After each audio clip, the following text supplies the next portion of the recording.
Então, vamos lá, pessoal. Mais uma aula nossa, né?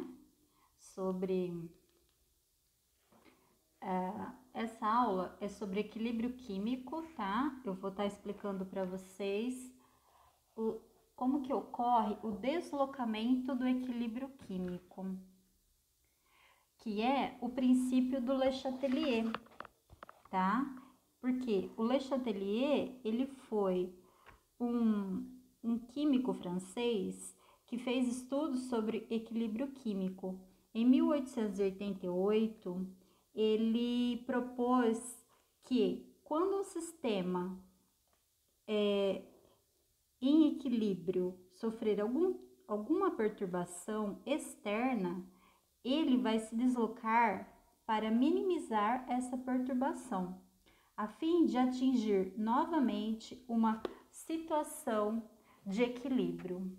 Por que isso acontece, né, gente? Porque na natureza há movimentos espontâneos em busca de um estado de equilíbrio. Então, se um fator externo agir sobre o sistema que estava em equilíbrio, esse sistema ele vai se deslocar no sentido de minimizar a ação do fator aplicado, tá? Que é isso aí, ó. Quando um fator externo perturbar o equilíbrio, ele vai se modificar para minimizar essa perturbação até que seja atingido um novo estado de equilíbrio. Sempre que o sistema é deslocado do seu equilíbrio, este vai se deslocar em que sentido? No sentido de anular a ação que causou o deslocamento.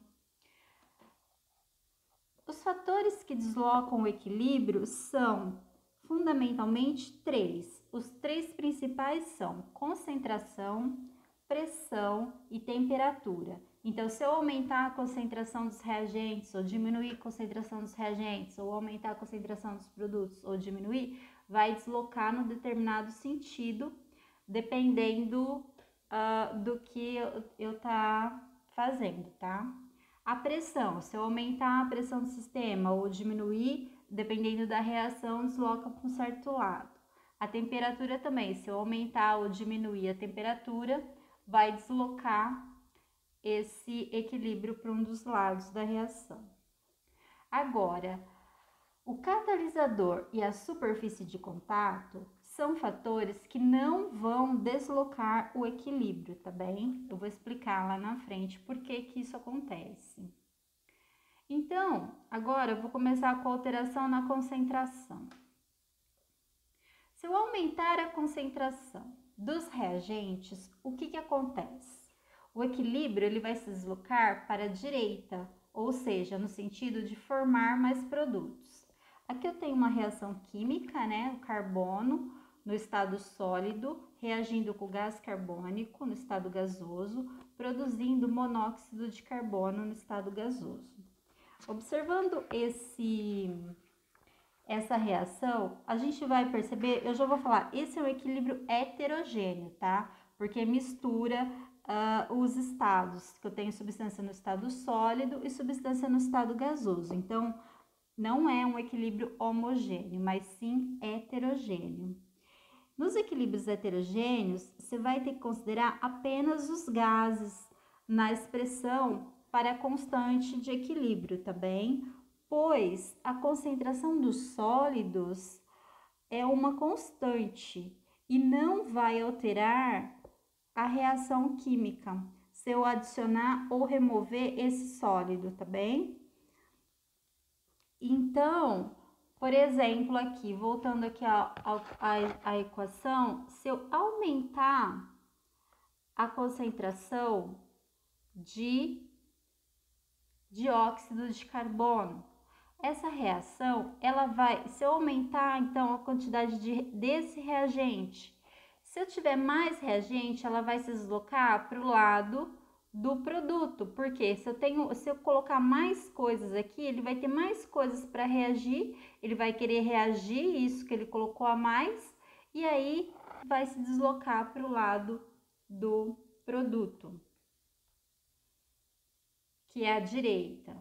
Agora, no caso dos produtos, se eu aumentar a concentração do produto, Aqui, se eu aumentar a concentração de monóxido de carbono, o que vai acontecer? A reação, se eu tiver mais produtos, ele vai querer consumir esse produto e vai formar mais reagentes. Então, aí, nesse caso, a reação vai se deslocar para a esquerda.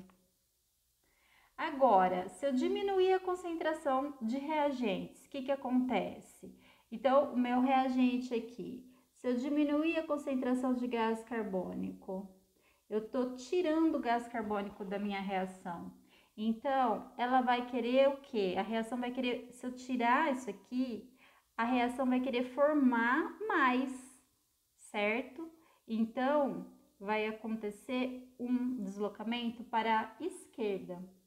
E se eu retirar produto, no caso aqui o monóxido de carbono, se eu reduzir aqui, a reação vai querer o quê? Formar mais desse produto. Então, vai acontecer um deslocamento para a direita, certo? Agora, vamos falar um pouquinho sobre pressão. Se eu aumentar a pressão de um sistema, o que acontece? Vai ocorrer a diminuição do volume. Logo, então, se eu aumento a pressão de uma coisa, ela diminui o seu volume, certo? Eu tenho aqui, por exemplo, se eu aumentar, eu tenho aqui um recipiente, se eu aumentar a pressão aqui, ó, se eu diminuir o volume, aumenta a pressão aqui dentro, certo? Logo, o deslocamento vai acontecer no sentido em que houver redução da quantidade de mols. Como que isso acontece? Por exemplo, se eu tiver a reação com o hidrogênio reagindo com o oxigênio. Aqui você vai perceber que nos reagentes eu tenho 2 mols de hidrogênio mais 1 mol de oxigênio. 2 mais 1 vai dar 3 mols. A gente pode chamar de 3 volumes desse lado.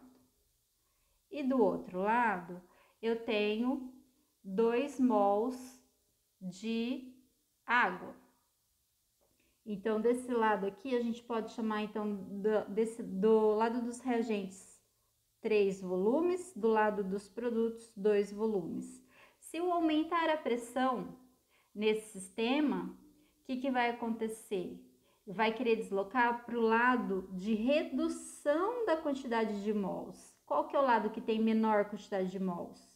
Nesse caso, o lado dos produtos, né? Então, vai ocorrer uma reação, um deslocamento para a direita, que é o lado de menor volume. Agora, se eu diminuir a pressão, o que vai acontecer? Vai deslocar no sentido de maior número de mols, né? Então, nesse caso aqui, se eu diminuir a pressão, vai ocorrer o deslocamento para a esquerda. Alteração na temperatura. Então, a temperatura, ela vai depender se a reação é endotérmica ou exotérmica, tá? Então, no sistema em equilíbrio, numa pressão constante, o aumento da temperatura vai provocar deslocamento no sentido da reação que absorve calor. E a diminuição da temperatura vai provocar o deslocamento no sentido da reação que libera calor. Então, essa reação química aqui, ela, no sentido direto, ela tem o ΔH negativo, certo? ΔH é a entalpia, delta é variação, H é entalpia. Então, a variação de entalpia é negativa, menos 56 quilocalorias. Então, significa que a reação no sentido direto é exotérmica, porque esse ΔH é negativo, exotérmica. E a reação no sentido inverso, então, você tem a reação no sentido inverso, você troca o sinal do ΔH. Se a direta é negativa, a inversa vai ser positivo. Então, a reação inversa, ela vai ser endotérmica, certo? E o que significa exotérmica e endotérmica? Exo, para fora, quer dizer que libera calor. endo, para dentro. Quer dizer que absorve calor.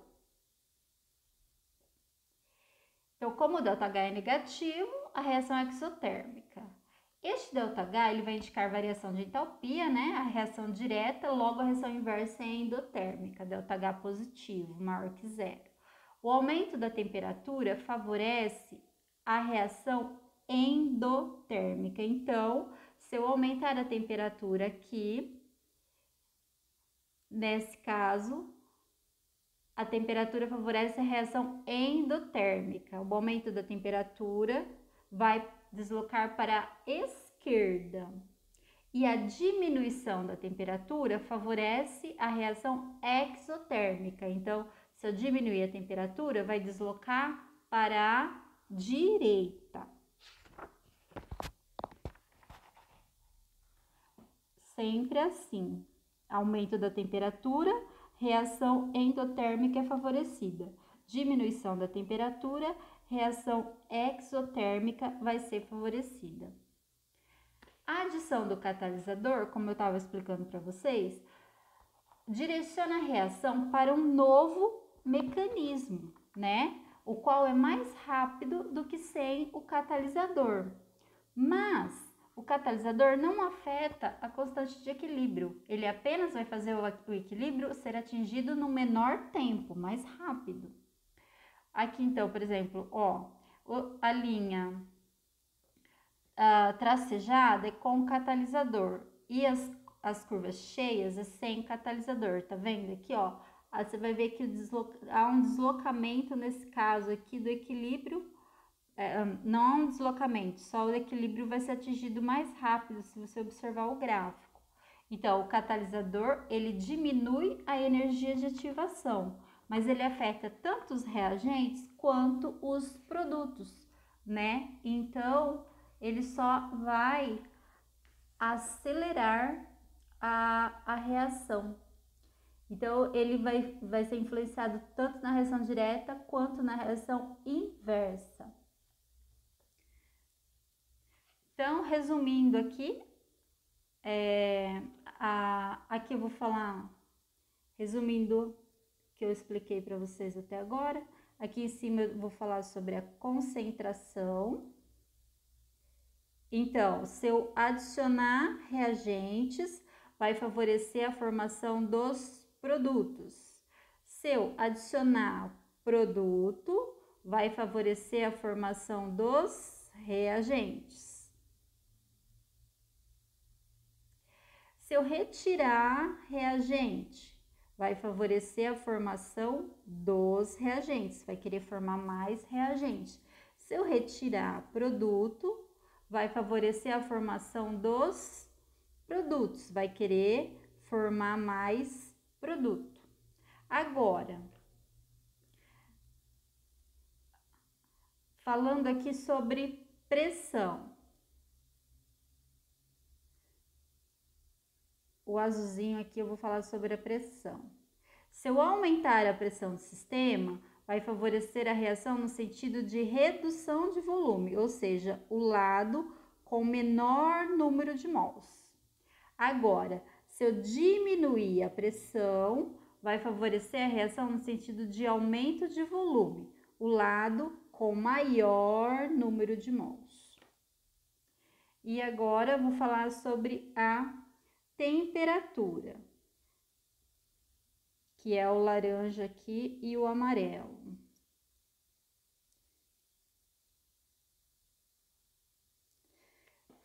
Se eu aumentar a temperatura, vai haver um deslocamento no sentido endotérmico.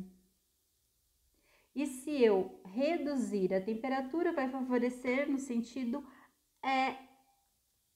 exotérmico, tá bem? Então, era isso que eu queria falar para vocês, então, por hoje é isso aí. Até a próxima.